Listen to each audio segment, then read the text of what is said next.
It's Ash from Super Videos back for another video. This is going to be my review and discussion for Season 7, Episode 11 of The Walking Dead, which was called New Best Friends. So of course in this episode we pick up with the exchange between the Kingdomers and the Saviors, but that's not really how I thought they're going to start the episode. I thought we're going to start from where we left off last time, because last episode we ended the episode with the Junkyard group, so I thought that we're going to pick up from where we left off, but they ended up not doing that. They ended up picking up from the perspective of the Kingdomers and Ezekiel, which was a bit weird for me, but it was good regardless because we ended up seeing the Junkyard group pretty early on anyway, so it was cool either way. So then the exchange between the Kingdomers and the Saviors happens.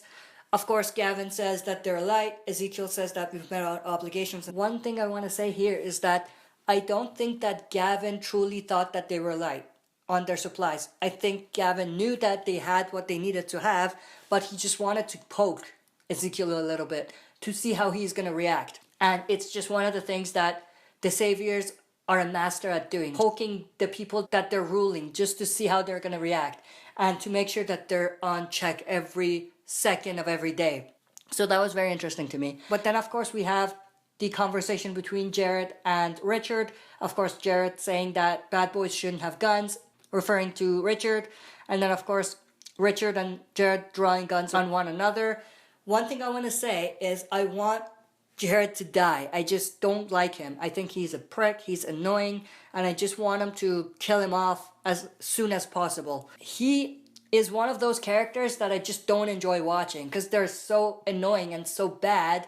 They're such a bad character that I just don't enjoy watching them. Davey is another Savior that I feel like that about. I just want them to die.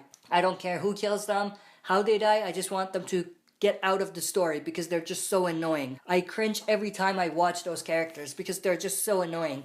And I'm not understanding how no one is punching them in the face right then and there. But they talk, they draw guns on each other, and then Ezekiel tells Richard to give his gun to the Saviors. And that's also something that I just don't understand. I understand that Ezekiel is trying to keep the peace and everything, but it seems like he's closing his eyes on reality and he's just not looking at what's happening, and he's living in his fantasy world that everything is fine, but in reality everything is not fine and things are going to keep getting worse. If the Saviors are going to just do that for no reason at all, what are they going to do when you're actually light on some supplies, when there's something that's going to go wrong? So I just don't like that they're doing this to Ezekiel's character. I understand that they need to do something with his character that's a bit different than the comics, but it seems like this way he's acting, he's going to get someone killed and their blood is going to be on his hands. And I just hope that it doesn't get to that point. But I'm thinking that that's probably where they're going with it, and that someone is going to end up dying for Ezekiel to realize that he needs to go to war. But in my opinion, it's better to sacrifice lives if it means that they're going to go to war and have victory than to sacrifice lives just to realize that you need to go to war. So I think that's a bit counterproductive, but I guess that's where they're going with Ezekiel's character, and I guess we gotta accept that. But I really just wanted Ezekiel to have more authority in that moment and maybe even take Richard's side, but he ended up not doing that. But just to get past this point, we have Richard saying something to Jared after he hands his gun to him, and then of course Jared doesn't like it and he goes to hit him, and boom, we have Morgan stepping in. And I love that. I actually really enjoyed Morgan in this episode, specifically in that scene, and how he stood up for Richard, someone he hasn't really known that long, but still he is there to protect them, and I just love that.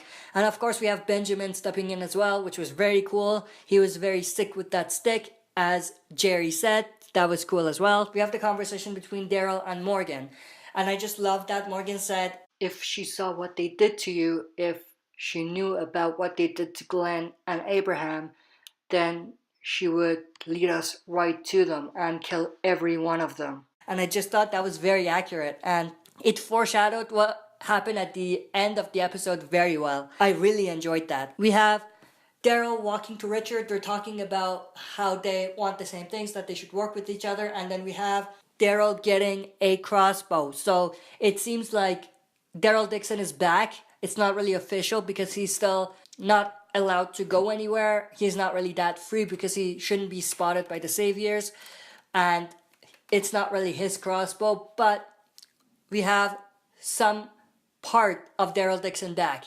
And I just hope that by the end of this season, we get the badass Daryl Dixon back. And then, of course, we have Richard taking Daryl to that RV. They're getting some sort of weapons and things like that. And we have Richard taking Daryl someplace behind some sort of truck. And we have Richard telling Daryl about creating some sort of bait where the saviors follow some lead into the cabin Carol is at, end up killing Carol, so that's going to push Ezekiel to fight. Now, I really enjoyed that whole thing, especially with Daryl saying, say her name, say her damn name, and things like that. I really enjoyed that. It just shows how much Daryl really cares for Carol. If he suspects that she is in danger, he's not going to hesitate, and he's going to speak up about it, so I love that. But that whole sequence seemed a little predictable to me because, of course, I did speculate that Daryl was punching Richard because in the promo we did see part of that, so I did speculate that. So I was really hoping that they're going to give us something that is a bit less predictable because we kind of knew, or at least for people who saw that, kind of knew that this was going to happen, that Daryl was going to end up hitting Richard. And at least for me, the only thing that would cause Daryl to do that would be if it had something to do with Carol. So I was just expecting a bit more from there. After that whole scene with Richard and Daryl, which ends with Daryl saying, if anything happens to Carol, I'm gonna kill you, which I really loved as well. We get back to the junkyard community where Rick and the others are. So they end up taking them into some sort of pit or junkyard pit, and we kind of see everyone surround them again, and we see the leader of this junkyard group. Her name is Jadis, I believe. So she comes in and talks to Rick, and straight away we have Rick not beating around the bush and going straight to the point, telling this new group that we don't own our own lives either. Our lives are owned by the saviors, and if you kill us, the saviors are going to come looking.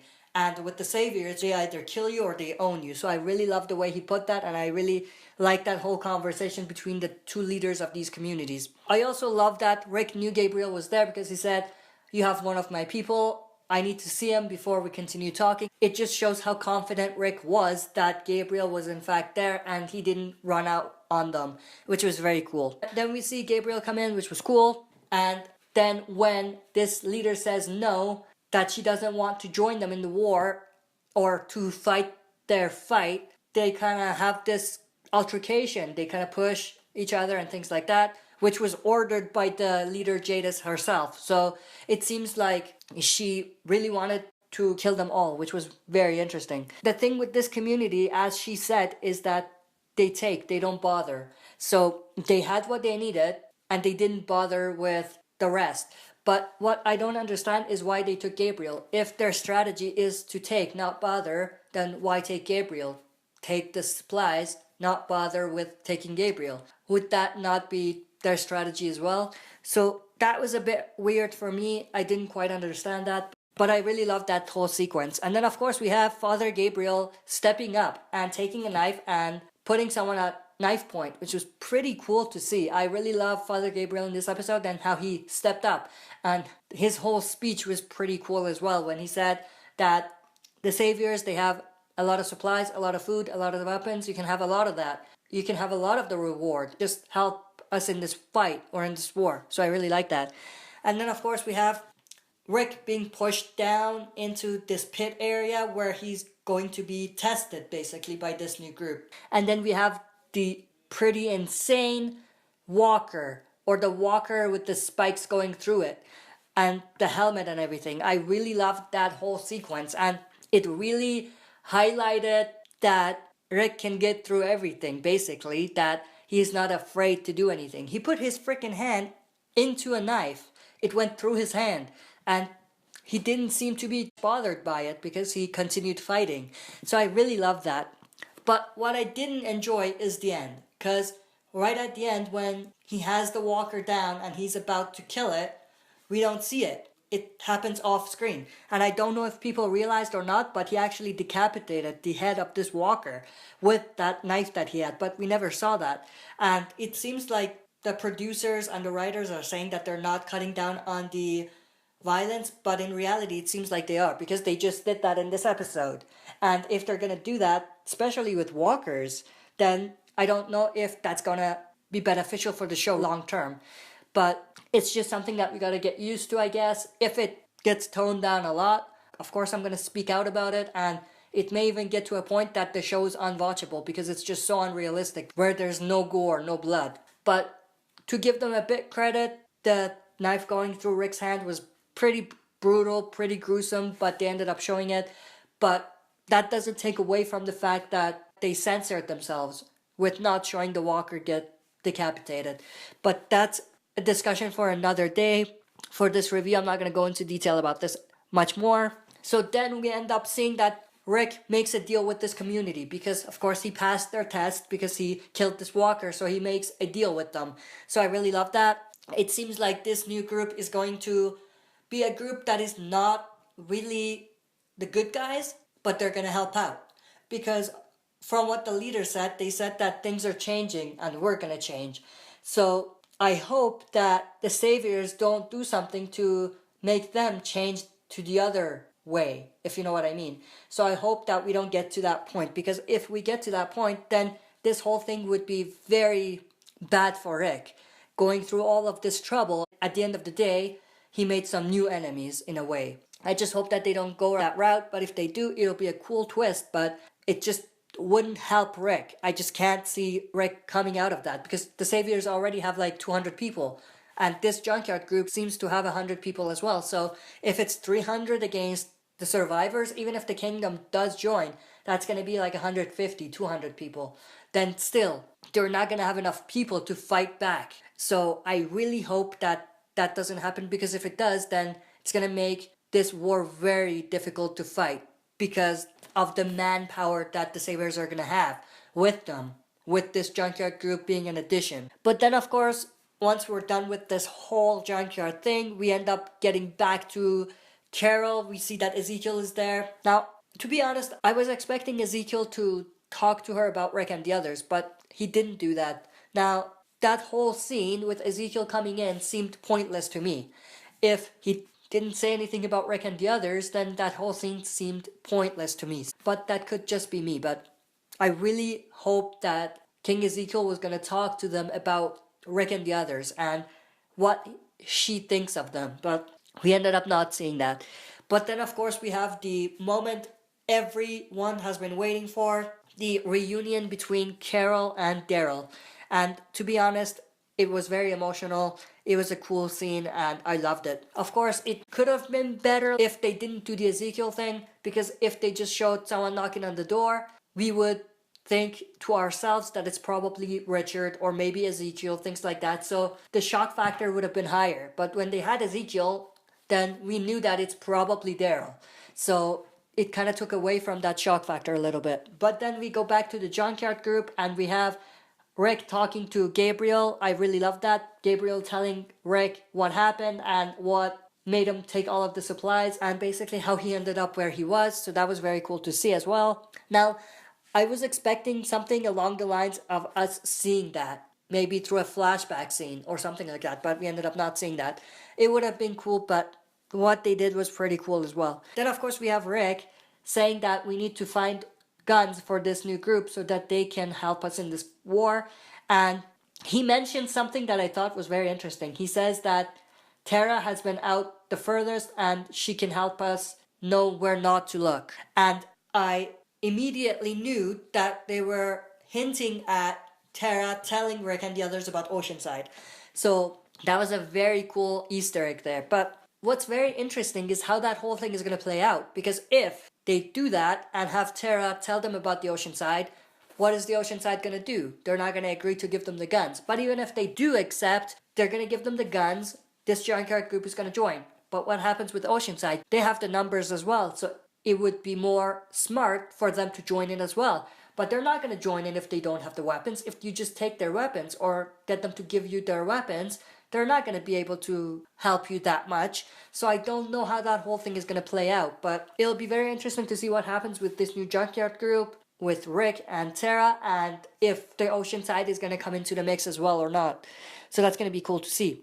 And then we go back to the cabin with Daryl and Carol. We have this very intense, very emotional scene, very heartfelt scene between Daryl and Carol. Carol asking Daryl what happened when the Saviors came. Did anyone get hurt? Things like that. She's crying. It was very emotional. I really enjoyed that scene. And then we have Daryl lying to Carol, saying that everyone is okay. So it seems like in Daryl's mind, Daryl is thinking, I don't want Carol to suffer even more. I don't want to make her do what she doesn't want to do. She doesn't want to kill anymore, and I don't want to force it. If I tell her what happened, if I tell her about Glenn and Abraham and Olivia and Spencer, she's definitely going to want to attack, and that's going to take something away from her. Daryl, being as close as he is to her, he doesn't want to have to do that, so that's why he lies to her. And I really liked that scene. I thought it was very powerful. And once Daryl goes back to the kingdom, we see that Morgan actually reads Daryl, because he says that you probably lied to Carol, because if you didn't, she'll be here. So it seems like everyone knows what Carol is gonna do if she finds out, and they just don't want to make her go through the things she's gone through anymore. So that was very cool.